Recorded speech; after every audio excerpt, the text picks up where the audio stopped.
We getting ready. I got mine here.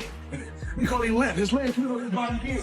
It's left. I think for Mike Tyson, he's going to be very frustrated. He will want to lay a shot on him to get rid of him, but unfortunately, you slow down Father Time gets the better of us all. The highly anticipated showdown between Floyd Mayweather and Mike Tyson continues to build momentum, with both legendary fighters grinding hard inside their respective training camps. Even at 59 years old, Tyson is displaying surprising strength and sharpness, proving his commitment to staying battle-ready. In the perfect time, with perfect place now. Where's Mike? Put everything together. So mentally, physically, we're excited, man. Excited. If the fight was next Saturday, you will be ready for it. We talk about Roy Ford was 4 years ago. Today, Mike is much better than him. At the same time, 48-year-old Floyd Mayweather Jr. is putting in serious work, maintaining the elite speed, defensive brilliance, and pinpoint accuracy that defined his career.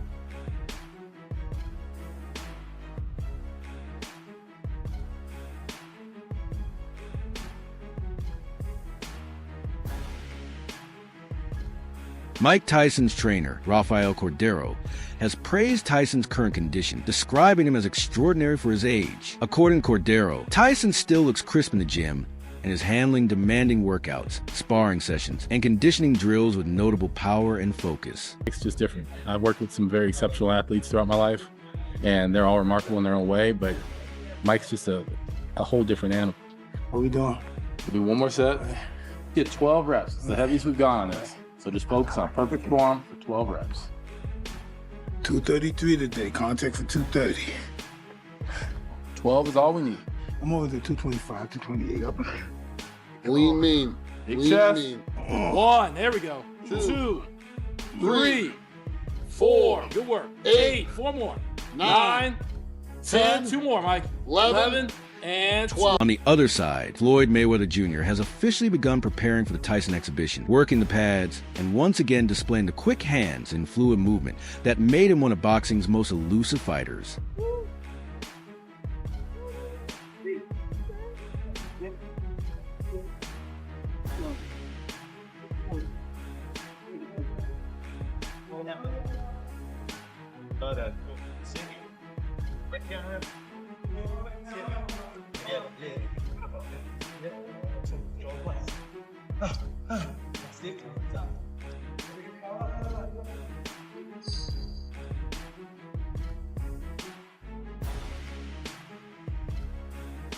Despite the growing buzz, the matchup has also sparked criticism. Analyst Wade Plumman suggested it is disappointing to watch legendary fighters compete at this stage primarily for financial gain, labeling the bout as an obvious money-driven event. Ending thing, right? Where they both get their hands raised, no one gets touched, with any sort of violence or anything, and we leave going, yeah, that was super embarrassing. I just either wasted my money or wasted my time.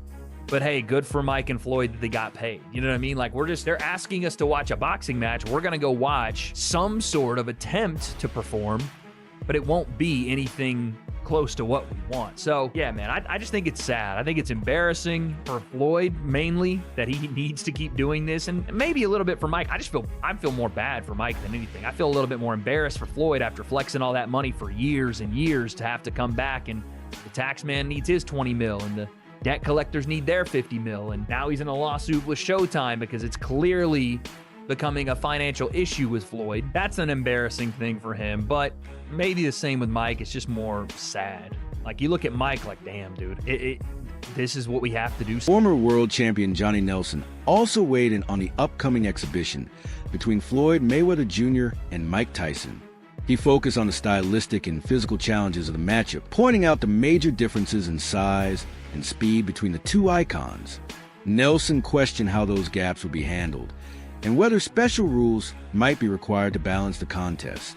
He also expressed skepticism that any prearranged structure will be strictly followed, noting that Mayweather is known for adjusting freely in the ring, and Tyson is unlikely to hold back either. This is an argument that's going to be held out in public.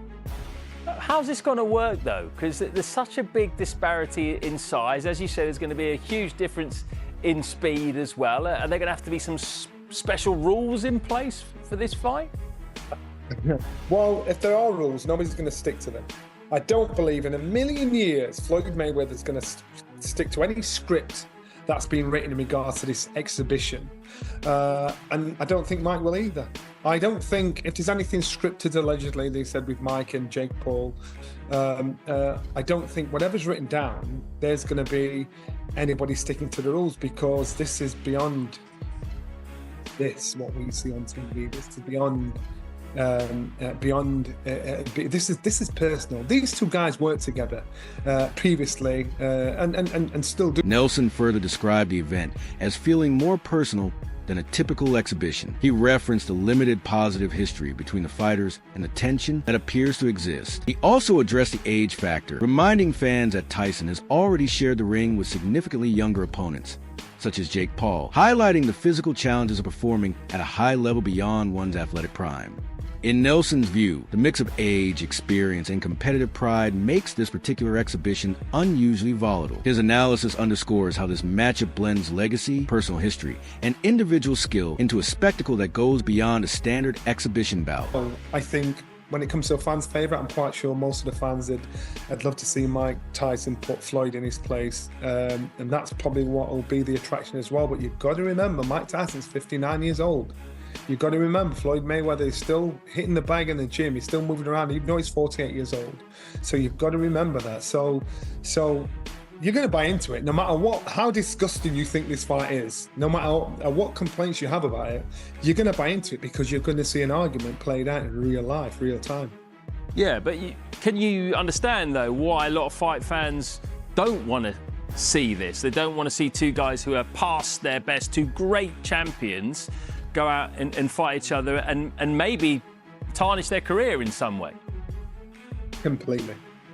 But you've got to remember, these guys are individuals, their fathers, their brothers, or whatever, and they still want to earn a massive chunk of money. Where's Mike Tyson? Whatever they... Several observers, including Wade Clemens, have also pointed to recent legal and financial issues involving Floyd Mayweather Jr. as possible motivation behind the fight.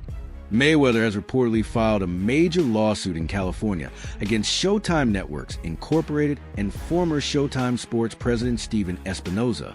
In the filing, he alleges their involvement in a long-running financial situation that left a substantial portion of his career earnings unaccounted for.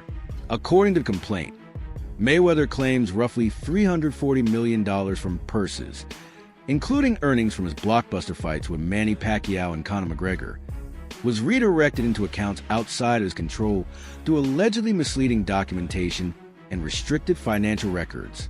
The lawsuit includes accusations of breach of fiduciary duty, fraud, and unjust enrichment, with Mayweather seeking recovery of the disputed funds along with additional damages.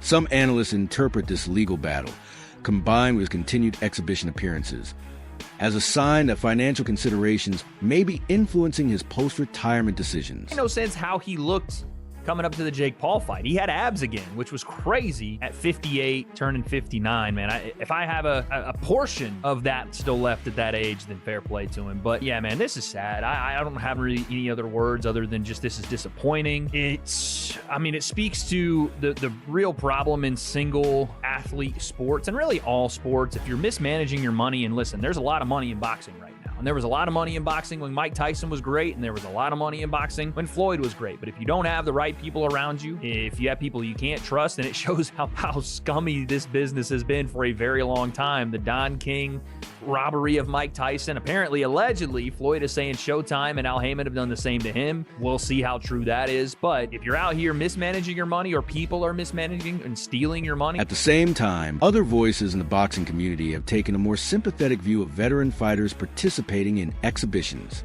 They argue there is nothing wrong with pursuing major financial opportunities later in life, especially for athletes who have dedicated decades to sport and earned the right to benefit from their legacy. Let them get their money.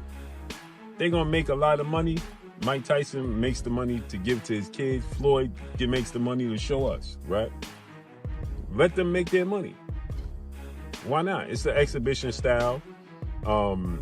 They got history. They don't like each other. They are two of the biggest imposing figures in boxing history. Mike Tyson, Floyd Mayweather, and Muhammad Ali. Right? So they're going to make a lot of money. A lot of people going to tune in and they're going to watch it. They don't like each other. So even though it's an exhibition style, you best believe it's not going to count against their actual record, but it's a real fight. And Mike Tyson is not going to hold back no punches like he did with Jake Paul. And Floyd Mayweather ain't going to hold back no punches. From this perspective, an exhibition between icons like Mike Tyson and Floyd Mayweather Jr. is not seen as desperation, but rather as a practical and legitimate business move. Supporters of this view stress that long athletic careers often bring physical decline and financial uncertainty after retirement. By stepping into high-profile exhibitions, fighters can still monetize their name value, experience, and remaining skill while staying connected to fans. This outlook frames such events as smart career management, a calculated decision rather than a sign of weakness. Ultimately, many observers view these bouts as both a celebration of lasting greatness and a realistic response to the financial realities athletes face later in life. It's Mike Tyson. You could believe that. This is going to be a real fight. Once it's exhibition style, so it won't count against their box rec, and it's not sanctioned by a commission or any of that or that. But you best believe they're going to want to. So they're going to make a lot of money, and it's going to be entertaining because they don't like each other. There's bad blood. They're going to let them fly. And neither one of them wants to go home saying they lost to the other one. Mike Tyson has been, making passes at trying to. He wanted to hit Floyd at the WBC convention. Remember that famous epic moment where he walks up past Floyd and he's receiving his belt and he just flinches at Floyd. And Floyd don't budge. You're just looking at him, right? Mike Tyson always say he a scared little man walking around with all the security. They don't like each other. It's bad blood. So Joe Rogan also shared his thoughts on the Tyson-Mayweather exhibition, pointing to the unusual tension between the two legends. He noted that the fighters do not appear to have a friendly relationship and suggested both men could genuinely look for a knockout, which would add serious intensity to the event. Rogan described the matchup as strange and hinted that financial incentives seem to be the primary driving force rather than pure competitive ambition. In his view, the fight carries a feel of major spectacle, blending rivalry, tactics, and entertainment, but is largely fueled by money instead of traditional legacy building. It's kind of, it's weird. I don't want Jake to assume they're not. It's not like a real scrap. It's not real. Really? So they're not trying to knock each other out? No. Well, Mike Tyson and Floyd Mayweather don't like each other. They have not liked each other forever. Tyson and Mayweather. Yes. But they like Mike money. Tyson and Mayweather don't like each other. Huh. If there's a fight that might be real, like where Mike Tyson might say, I'm going to knock this mother out, or I'm going to try to knock this mother. Floyd? They wouldn't fight. Yeah, because if you look at like the Jake Paul fight, They're no fighting. disrespect. And if you look at the Roy Jones fight, no disrespect. Yeah. They look like they were sparring, Yeah. right? It looked like there was agreements made. Yeah. He's still in shape. He's still They're fit. both old as. Old as. This is the boxing. How old is Mayweather? 67. Dude, Bernard 49? Hopkins was 49. still at the best in the world at 50. Yep. I mean, that's Yep. incredible. That doesn't mean shit though. With this, because he was Kentucky's got- active fighting contenders. Yeah. Kentucky's You're talking got about Gomez retired on the guys. ground. You're talking about 2 retired guys. Yeah. Yeah. Fighting the that's so exhibition. It's just weird. money grabs. It's just, so weird. Yeah, it is weird. It's money grabs. I don't like it, but it's fun. You know, it's something to watch. I'll hate on it, but I'll tune in. Yeah, I'll tune in. It's but it's not really. Tony Jeff offered his own breakdown of the upcoming exhibition, drawing comparisons to Tyson's previous fight against Jake Paul. He recalled that during the build-up to the Tyson-Paul bout, many questioned whether Tyson still possessed the power to finish a fight. Tyson's intense training and confident public statements, however, gave fans reason to believe he remained dangerous. Jeff contrasted this with Mayweather's long-established approach, noting that throughout his career, Mayweather has been highly selective, often studying opponents carefully and waiting for the perfect moment to exploit their weaknesses.